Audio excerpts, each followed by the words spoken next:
ખેડૂત મિત્રો, મેં તમને જણાવ્યું હતું ભાઈ આપણે રાસાયણિક વસ્તુ ક્યાં આગળ ચલાવશું, આપણે ખેતરમાં રાસાયણિક ખેતી ક્યાં આગળ કરશો, ઓર્ગેનિક તરફ વળવું પડશે. તો આજે આપણે મારા ખેતરમાં 2 થી 2.5 વીઘાનો પ્લોટ છે આપણા ખેતરનો. એમાં આપણે પ્યોર ઓર્ગેનિક કરેલ છે. આમાં અમે નથી ડીએપી વાવ્યું કે નથી યુરિયા નાખ્યું. ભાઈ તો કે યુરિયા નથી નાખ્યું. મેં તમને આગળના વિડીયોમાં બતાવ્યું હતું કે ભાઈ અમે અમારા જીઓનેક્સ રાઇઝોમા કંપની જીઓનેક્સ બાયો બૂસ્ટર છે એનો ઉપયોગ કરેલ છે. એ અમે આપણે આ જે 1 લીટર છે એ આપણે 2 વીઘામાં અંદાજિત પાવાનું હોય. તો અમારા આમાં 20 પાળિયા છે આખા ખેતરમાં.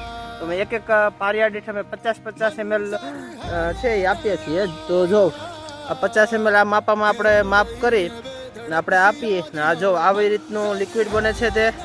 અને હવે જો કેવું મસ્ત રીતે બહુ ઘટ હોવાથી જો તમને પાણીમાં પણ એનો પ્રભાવ જોવા મળશે. આ જો પાણી કાળું કાળું દેખાય છે જોવા અહીંયા. તો આ રીતનું છે ને અત્યારે જો આપણે આમાં પાણી ચાલી રહ્યું છે. જો તો આ રીતનો આનો ઉપયોગ કરી ને અમને તો બહુ સારું એવું રિઝલ્ટ આનું જોવા મળ્યું છે. તમારે પણ ઉપયોગ કરવો હોય તો ઉપયોગ કરી શકો છો.